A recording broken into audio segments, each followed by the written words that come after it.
Commander Lisa Park looked with disgust at the 71-year-old dock worker who had just approached the USS Virginia's restricted area.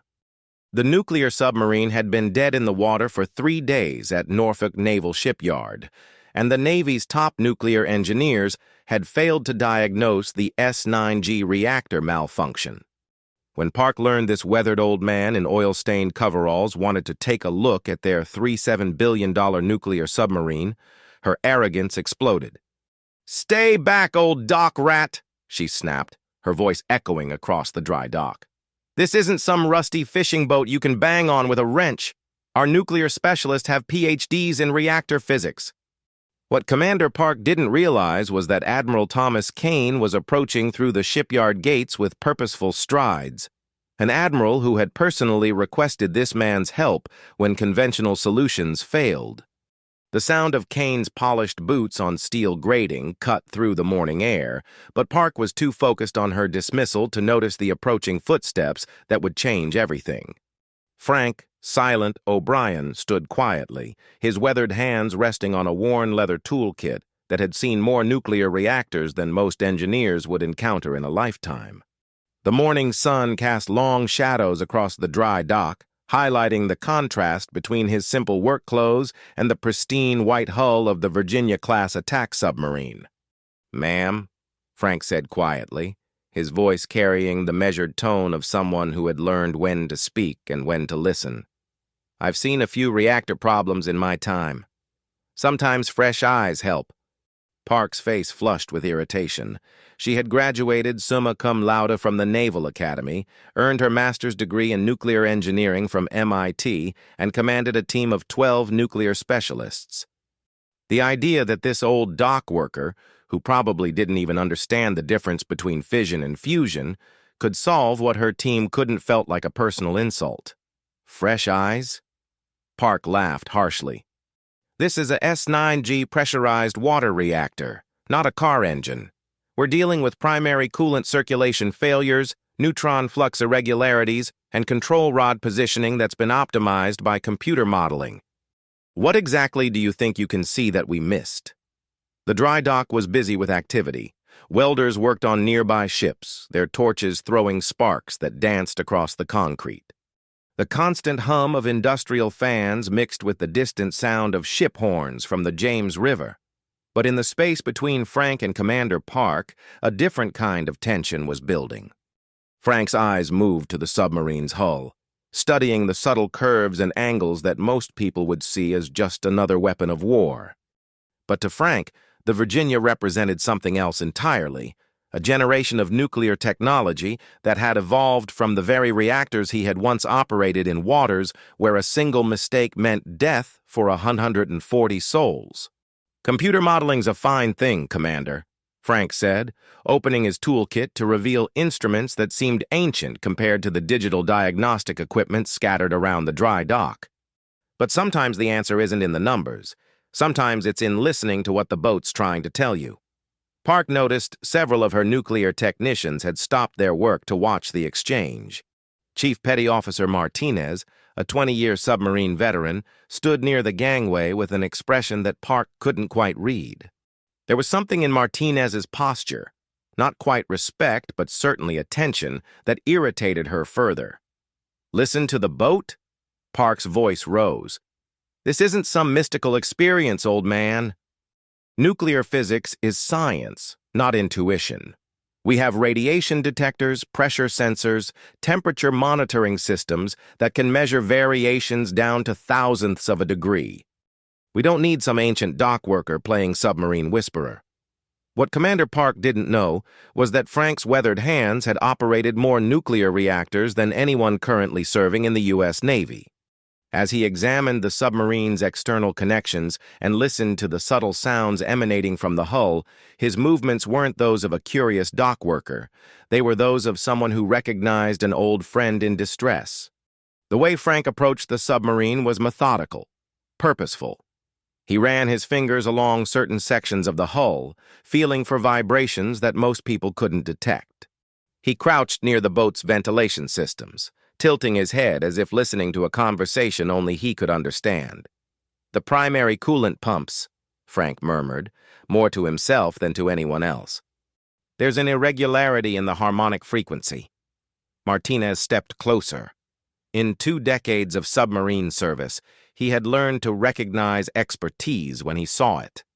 There was something about the old man's approach that spoke of deep, practical knowledge, the kind that came not from textbooks, but from years of depending on nuclear reactors to keep you alive hundreds of feet below the surface. "What do you hear?" Martinez asked, ignoring Park's sharp look of disapproval. Frank straightened slowly, his joints protesting the movement. "The reactor's not just shut down," he said quietly. "It's been put into emergency cooling mode, but the circulation isn't following normal patterns. Something's causing back pressure in the secondary loop." Park's face reddened. "That's impossible. We've checked every system twice. The secondary cooling loop shows normal pressure readings across all monitoring stations." "Numbers don't always tell the whole story," Frank replied. "May I ask, when did the problem first manifest? Was it gradual or sudden?" Despite herself, Park found herself answering. "Sudden. We were running normal operations 3 days ago when the reactor scrammed automatically. Emergency shutdown protocols engaged, but when we tried to restart, the S9G wouldn't achieve criticality." Frank nodded thoughtfully. "And your team's been focusing on the reactor core, control rod positioning, neutron flux, fuel rod integrity." "Of course. That's where reactor problems originate." "Sometimes," Frank said, "but sometimes the problem starts further upstream. May I suggest we look at the steam generator systems?" Before Park could respond, the sound of purposeful footsteps echoed across the dry dock. Admiral Thomas Kane approached with the bearing of an officer who had spent decades making life-and-death decisions in the world's most dangerous waters. Minutes later, as Frank began his methodical examination of the submarine's auxiliary systems, Chief Petty Officer Martinez found himself watching intently. Something about the old man's approach was different from every nuclear engineer he'd seen. Frank didn't rely solely on instruments. He listened, felt, and observed with senses that seemed finely tuned to the subtle language of nuclear machinery. Frank pulled out a small, leather-bound notebook from his jacket pocket. The pages were filled with handwritten notes, quick diagrams, and careful observations accumulated over decades. He flipped through until he found what he was looking for, notes about S9G reactor anomalies that he'd recorded during his consulting work at other naval facilities. "Commander Park," Frank said quietly, "I'd like to request access to the reactor compartment. I believe the problem might be related to steam generator tube integrity, specifically microscopic stress fractures that wouldn't show up on standard pressure tests, but could cause the circulation irregularities you're experiencing." Park hesitated. Allowing a civilian dock worker into a nuclear submarine's most sensitive area went against every protocol she knew. But Admiral Kane's approaching presence made her reconsider. "Fine," she said curtly. "But you'll be accompanied at all times, and you're not to touch anything without my explicit permission." As they made their way through the submarine's narrow corridors, Frank's demeanor shifted slightly. The cramped spaces, the familiar hum of ventilation systems, and the distinctive metallic smell of a nuclear submarine seemed to trigger something deeper than professional knowledge. His movements became more confident, more purposeful. The reactor compartment was a marvel of engineering, thousands of components working in perfect harmony to harness the power of the atom. To most visitors, it was overwhelmingly complex. To Frank, it was like stepping into a familiar room in his childhood home. For the first time since the crisis began, the reactor compartment fell completely silent. Even the most skeptical nuclear technicians stopped their work. There was something in the way Frank approached the reactor controls, not like someone examining unfamiliar equipment, but like someone greeting an old friend whose pain he understood intimately. Frank knelt beside the steam generator housing, placing his ear against the metal casing. The gesture seemed almost ritualistic, like a doctor listening to a patient's heartbeat. After several long moments, he straightened and walked to his toolkit. "The problem isn't in the reactor core," he said quietly. "It's in steam generator number 2. There's a partial blockage in the secondary coolant flow, probably caused by mineral deposits that have accumulated over time and finally reached a critical mass. Park frowned. Our chemical analysis of the coolant shows normal mineral content. The blockage isn't in the coolant itself, Frank explained patiently. It's in the tube bundle assembly. Over time, microscopic particles can accumulate in specific flow patterns, creating restrictions that don't show up in standard chemical analysis but affect overall circulation efficiency. Frank opened his toolkit and withdrew instruments that seemed to belong to an earlier era of nuclear technology. A manually calibrated pressure gauge, a precision temperature probe, and a small stethoscope modified for listening to mechanical systems. Each tool bore the patina of decades of use and carried with it the weight of hard-earned experience. These tools, Frank said, noticing Park's skeptical expression, have helped me diagnose reactor problems that computer systems missed. Sometimes the old ways work best. As Frank worked, his movements became increasingly fluid and confident. He seemed to know exactly where to place his instruments, which sounds to listen for, which subtle vibrations indicated specific types of problems. It was clear to everyone watching that this wasn't guesswork. It was the application of knowledge so deep and intuitive that it resembled instinct. Meanwhile, in the Norfolk Shipyard Command Center, Admiral Thomas Kane was receiving an urgent briefing about the Virginia's reactor crisis. When he heard an old dock worker was attempting repairs, Kane's face went pale.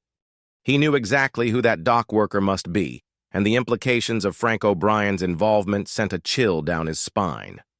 "Get me to that submarine immediately," Kane ordered his aide. "And contact the base security office. I want the reactor compartment cleared of all non-essential personnel." Back in the submarine, Frank had confirmed his diagnosis. Using his modified stethoscope and pressure gauge, he had isolated the blockage to a specific section of steam generator 2's tube bundle.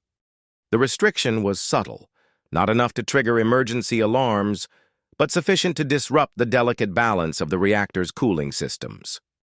"The fix isn't complex," Frank told Park, "but it requires a specific sequence of operations. We'll need to reverse flush the affected tube bundle while maintaining pressure in the primary loop. It's a delicate procedure, but I've done it before." Park looked uncertain. The procedure Frank described wasn't in any manual she knew, and authorizing unauthorized modifications to a nuclear reactor could end her career. "I'm not comfortable with experimental procedures," she said. "This submarine represents billions of dollars of taxpayer investment, not to mention national security implications." Frank nodded understandingly. "I appreciate your caution, Commander. Nuclear safety is paramount, but sometimes experience has value that textbooks can't provide." It was then that Frank began to share what he had never spoken about publicly. The memory that drove him to work in anonymity, serving the technology that had once failed to save his closest friends. 53 years ago, Frank said quietly, his voice taking on a weight that made everyone in the compartment stop what they were doing. "I served aboard a submarine called the USS Scorpion. We were on a classified mission in the North Atlantic when we encountered Soviet forces. The engagement lasted 47 minutes, but in that time, everything I thought I knew about courage, sacrifice, and the true meaning of service was forever changed." Frank's hands moved to the reactor controls with unconscious familiarity as he continued. "My commanding officer was Captain William Miller, a man who understood nuclear reactors not just as machines, but as living systems that required respect, patience, and intuitive understanding. When the Scorpion was hit, when the reactor compartment began flooding, Captain Miller made a choice that saved more than just our submarine. The compartment was completely silent now. Even Park had stopped her protests, drawn into a story that seemed to emerge from the deepest archives of naval history. "The Soviet torpedo struck our starboard hull at 1847 hours on May 22, 1968, Frank continued, his voice steady but filled with emotion that had been suppressed for decades. The reactor compartment was flooding, but Captain Miller refused to abandon ship while the primary coolant system was still pressurized. If this reactor melts down, he told me. "It'll contaminate half the Atlantic and give the Soviets everything they need to know about our nuclear technology." Frank's hands moved across the Virginia's controls with movements that seemed choreographed by memory. Miller ordered all hands to evacuate except the reactor crew. For 47 minutes, he and I worked together to safely shut down the S3W reactor while icy Atlantic water rose around our knees. When the final control rod was inserted and the reactor secured, Miller looked at me with eyes full of certainty. The weight of decades seemed to settle on Frank's shoulders as he continued. "You take the escape pod, son," Miller told me. "Someone needs to live to tell them how we saved this reactor." I protested, but Miller's hand was already on the emergency surface blow. "That's an order, sailor. Live long enough to keep other reactors safe." Frank paused, his weathered hands steady on the controls despite the emotion in his voice. The last thing I heard before the escape pod launched was Miller's voice over the intercom. "Reactor secure. All souls accounted for. Tell my wife I kept my promise." 99 men went down with the Scorpion that day. I was the only survivor. The silence in the reactor compartment was profound. Park found herself looking at Frank with entirely different eyes, seeing not an interfering old man, but a keeper of knowledge purchased with unimaginable sacrifice. "The tools in my kit," Frank said, returning to his work, "belong to Captain Miller. Every time I use them, every reactor I help repair, every nuclear crisis I prevent. It's my way of honoring the promise he made and the sacrifice he and 98 other sailors made to protect this technology." Frank completed his examination of the steam generator and turned to Park. "The procedure I'm proposing isn't experimental, Commander. It's based on techniques Captain Miller and I developed during the most critical reactor emergency in naval history. We can fix this submarine, but I need you to trust that some knowledge comes not from manuals, but from experience earned in the deepest, most dangerous waters." The sound of Admiral Kane's footsteps echoing through the submarine's corridors mixed with the first successful reactor startup sequence in 3 days. In 30 seconds, Commander Park would learn exactly who she had dismissed as an old dock rat. The most decorated submarine commander in modern Navy history was about to reclaim his place. Admiral Kane appeared in the reactor compartment doorway, his face a mixture of relief and recognition. When he saw Frank working at the reactor controls, Kane's military bearings softened into something approaching reverence. "Captain O'Brien," Kane said quietly, using Frank's former rank for the first time in decades. "I should have known you'd already be working on the problem." Park's face went pale. "Captain?" she whispered. Kane nodded solemnly. "Commander Park, allow me to introduce Captain Frank O'Brien, formerly commanding officer of the USS Scorpion, holder of the Navy Cross, Silver Star, and Presidential Unit Citation. The most experienced nuclear submarine commander in U.S. naval history, and the man personally responsible for developing many of the safety protocols that keep our reactor crews alive today." The reactor compartment erupted in controlled activity as Frank's procedure worked exactly as he had predicted. The S9G reactor came back to life with a deep, steady hum that spoke of properly balanced systems and restored functionality. Steam Generator 2 circulation returned to normal parameters, and for the first time in 3 days, the USS Virginia was ready for sea. As the submarine system stabilized, Frank quietly packed his tools. The leather toolkit that had belonged to Captain Miller was carefully closed, its contents having once again served to protect lives and preserve the nuclear technology that Miller had died to defend. Chief Petty Officer Martinez approached Frank with the respect due a superior officer. "Captain," he said, "it's an honor to serve alongside someone of your experience." Frank shook Martinez's hand warmly. "The honor's mine, Chief. Keep these reactors safe. That's all any of us can do." Commander Park stood speechless, the weight of her earlier words heavy in the confined space. She had dismissed a legend, insulted a hero, and questioned the competence of a man whose knowledge had been earned through sacrifice she could barely comprehend. "Captain O'Brien," she said finally, her voice barely above a whisper. I owe you an apology that I'm not sure I'm capable of making. Frank looked at her with understanding eyes that held no anger, only the patient wisdom of someone who had learned that respect wasn't demanded but earned through service. No apology necessary, Commander. You were protecting your submarine and your crew. That's exactly what you should do. As Frank prepared to leave the submarine, Admiral Kane walked with him toward the gangway. The afternoon sun was beginning to set over Norfolk Naval Shipyard, painting the water in shades of gold and orange that reminded both men of sunsets they had watched from submarine conning towers decades earlier. "Frank," Kane said, "the Navy needs officers like you. There's a place for you here, officially this time. No more working in the shadows."